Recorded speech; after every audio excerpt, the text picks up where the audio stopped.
Now we meet an actor who some years ago interrupted a busy film and stage career to boldly go into a new uncharted television series which 20 years later is still being watched by ardent fans the world over.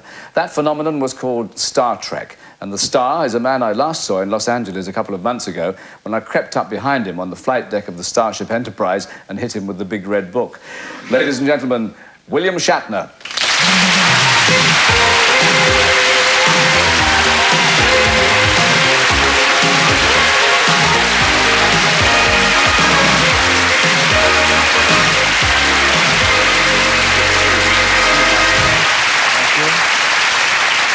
Wouldn't it really be funny if you handed me a big red book now and said, we brought you here for This Is Your Life, and this isn't really the Michael Aspel Show? Oh, yes. No, if I did that, nobody would ever come on the show again. Have you forgiven me for that experience? It was an extraordinary experience. I mean, This Is Your Life means that's your life. And from then on, there's no more life. Climax. Yeah, so get another book. That was your life. Talking of books, you've just hit the public with one of your own. You are now a novelist. I've written a book called Tech War. And it's out in the United States right now, doing very well. Hit some of the bestseller lists, got some wonderful reviews. Wow, Tech War, that has a slightly familiar ring to it. Does it really? I think what is tech? Tell us what is tech. Well, tech in the book is technology.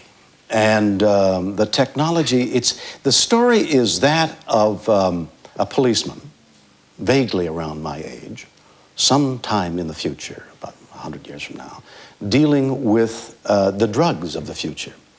My concept of the drugs of the future is that technology, and especially things like television, and the software that goes into television and plays things that you want to see or feel, is what the drugs of the future are. You buy some software and put it into the little tiny television set and feel what it is you want to feel. And somebody invents a way of erasing the tapes, much like you would put your film through the thing at the airport and your tape was all erased. A man invents a way of erasing all the drugs. Well, this is a wanted man. He's wanted by the tech lords who are the drug lords, and he's wanted by the police because they want to get him and get that invention. And he's wanted by Jake Cardigan, our hero. Jake Cardigan, now that's... I read that and I thought, well, he's no pushover, this man. He's pushover, really. He's a bit of a sweater, yeah. Being woolly, you might say. Yeah. You can't pull a thing over his eye. You'll have me in stitches in a moment. That's all right. Hit one, drop one, I don't know. Oh, God. We're both getting woolly, is it? It reads like a film script. Does it really? Yeah. Well, strange coincidence. Well, I was sitting there. I had had some time, actually a year. Had a little time on my hands, a year. I was in the middle of making Star Trek 3, and we were getting ready to write it, and suddenly there was a writer's strike. And nobody could move. We couldn't do anything. And then there was a Teamster strike. And then people's schedules, which had neatly dovetailed into the shooting schedule, suddenly went awry. And I was sitting in this office at Paramount saying, what do I do now? I don't want to leave and do some other work because the writer's strike might be over tomorrow. And I don't want to sit around and waste time on it. So I decided to write. And I took T.J. Hooker, and I put him in the future and started to write an adventure story. Dare I ask who will play Jake? I don't know. I need somebody dashing, good-looking, masculine, vital. I don't know if I'm free, really.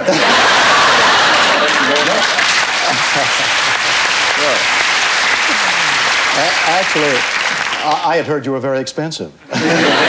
Thank you. Science fiction's been very good to you, hasn't it?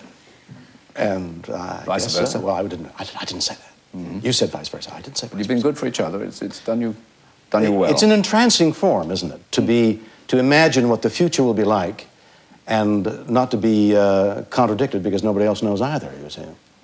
So anything you imagine is possible, and your opinion, well, maybe not yours, but anybody else's opinion Your opinion is worth what mine is, so therefore mine's as valid as yours. So whatever I have to say is valid, because nobody can contradict you. All right, then. Let us remind ourselves... On the other hand... It's good fun. Yeah. Let us remind ourselves as Enterprise and her crew are heading here for another fine mess. Something heading in at multi-warp speeds. Evasive maneuvers, Mr. Sulu. An extremely powerful bolt of energy, Captain. Full power to the shields, Mr. Scout. Give them all we got, son. All hands, red alert.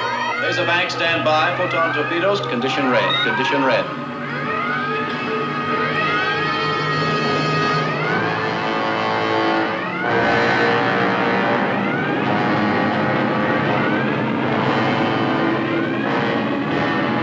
It's going to hit.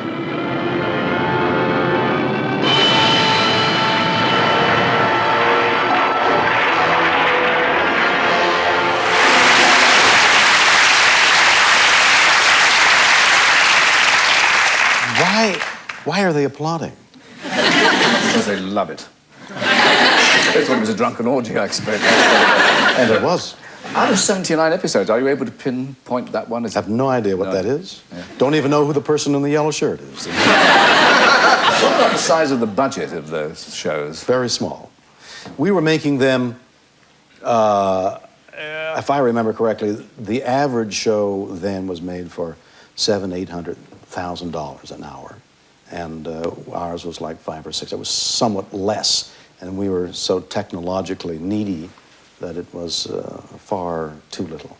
Now, you have said, at least I've read it quoted and attributed to you, that you say, for better, for worse, I am, in people's eyes, always Captain Kirk. Now, did Michael, I never said that.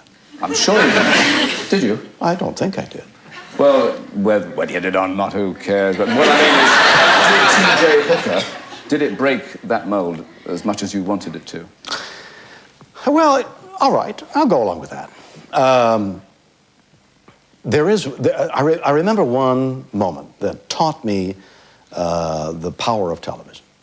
And that is, when we were shooting Hooker on the streets of Los Angeles, prior to our going on the air, during 6 months of pre-production, shooting the segments that would go on in September. We were shooting all that summer, whatever summer it was. And people would crowd around the trucks and say, hey, there's Captain Kirk, and he's doing, you know, and I'd appear in my police uniform, and I'd say, Captain Kirk in a police uniform? Then we went on the air. I've forgotten what night, one Tuesday night, we went on the air. The following morning, the kids were crowding around, there's T.J. Hooker around the truck, and Kirk was totally forgotten, and their knowledge of me was now that moment that they had seen on television. It's ephemeral. In the 10 years between the ending of the series and making of the films, I think it was about 10 years, wasn't yes. it? And you had some fairly bleak time during that. What did you find yourself having to do? Digging ditches. I went out on the road. I toured in plays. I did commercials. I did television shows. I did a lot of television.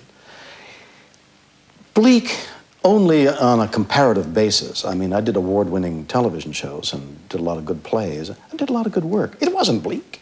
No, it was very full to me. It was very full. I just didn't have the prominence, I suppose. And the one thing that all that teaches you is life goes on, you survive, and things do get better. Actually, that's the word, isn't it? No matter how bleak it is, it can get bleaker.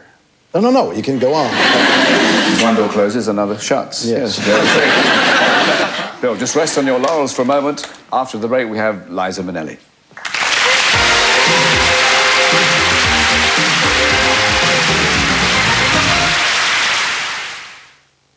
Are you a Trekkie?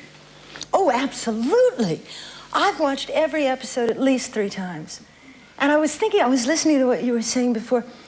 I think that the wonderful thing about Star Trek and why we all loved it so was that it made things possible. You know, it opened up new possibilities. It started you dreaming again. And the dreams were very real because you made them surreal. We believed you, you know? I'm a Maneliet. Well, you've worked together, haven't you? Oh, yes. Remind me about that. Oh, we worked together. We did it.